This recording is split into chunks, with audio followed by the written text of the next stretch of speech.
The Iran war may be forcing Washington to rethink one of its biggest military strategies in the Middle East. The Pentagon is reportedly considering whether to reduce or reposition American forces stationed around the Persian Gulf after repeated Iranian missile and drone attacks exposed vulnerabilities at key U.S. military installations. The options reportedly include moving some troops farther west, potentially to Jordan and Israel, or deciding not to rebuild damaged Gulf bases in the same way they existed before the war. But this is not yet a formal Pentagon review, and no final decision has been made.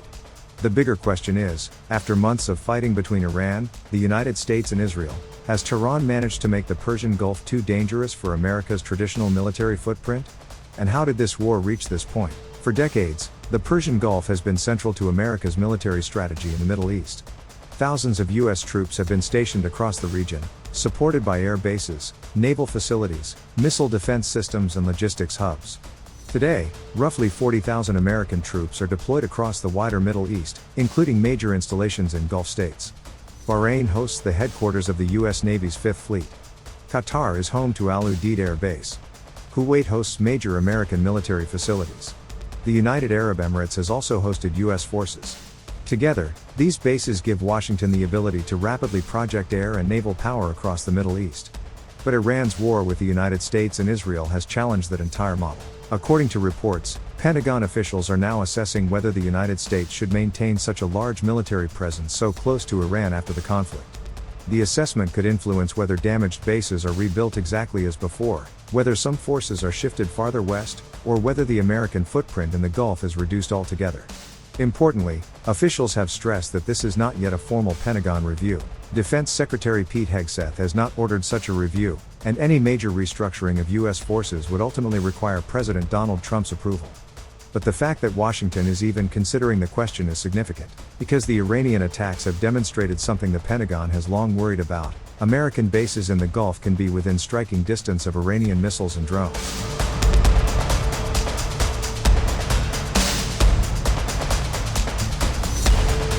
The current conflict erupted into open war on February 28, 2026, when the United States and Israel launched major attacks against Iran. The opening strikes targeted Iranian military and strategic infrastructure. Iran responded with missile and drone attacks against Israel and American military positions across the region. The conflict quickly expanded beyond Iran and Israel. Iran targeted U.S. bases and facilities across the Gulf. Missile and drone threats were reported around Bahrain, Kuwait, Qatar, the UAE, Iraq and Jordan. Israel, meanwhile, faced repeated Iranian missile attacks. The conflict became a direct confrontation involving three major military powers: Iran, Israel and the United States. And it was no longer confined to Iranian territory.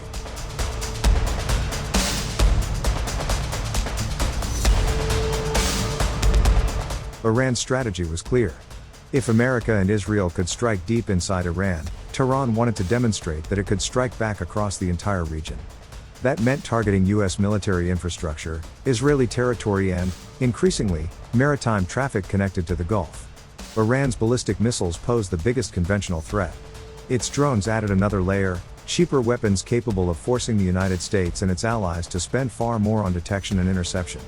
The February attacks were particularly significant because Iranian strikes reached locations hosting U.S. military personnel.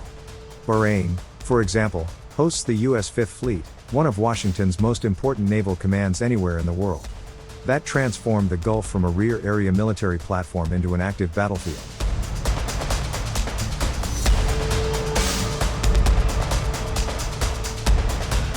After weeks of devastating fighting, Washington and Tehran eventually moved toward a temporary ceasefire. But the pause never produced a durable peace. The two sides repeatedly accused each other of violations. By June, the conflict had once again entered a dangerous phase. Iran and Israel exchanged direct attacks, while the United States continued to weigh further military action. A June memorandum sought to create a framework for de-escalation and eventually resolve disputes surrounding the war in the Strait of Hormuz. But that diplomatic window proved fragile.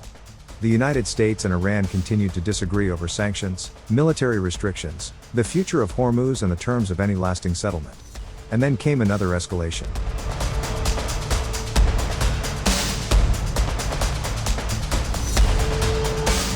The Strait of Hormuz became one of the most important fronts in the conflict. The narrow waterway connects the Persian Gulf to the Gulf of Oman and is one of the world's most important energy corridors. Iran's ability to threaten shipping gave Tehran a powerful economic weapon. The United States responded by deploying naval forces and enforcing pressure on Iranian shipping. Defense Secretary Pete Hegseth has said the U.S. Navy can maintain a blockade of Iranian ports indefinitely by rotating ships in and out of the region. That blockade has intensified the economic dimension of the war. Oil prices, tanker traffic and global shipping have all been affected. By August, the confrontation had evolved into something far larger than an exchange of missiles. It had become a struggle over military bases, maritime access, energy supplies and regional influence. In July, the ceasefire again began to unravel. The United States launched fresh strikes against Iran after President Trump declared the ceasefire effectively over, even as Washington continued to signal that negotiations could still take place. Iran responded with further attacks. The cycle was repeated: American strikes, Iranian retaliation, threats of escalation, followed by diplomatic efforts to prevent a wider regional war. But every new round exposed another vulnerability. American bases in the Gulf were no longer simply launching pads for operations. They had become potential targets.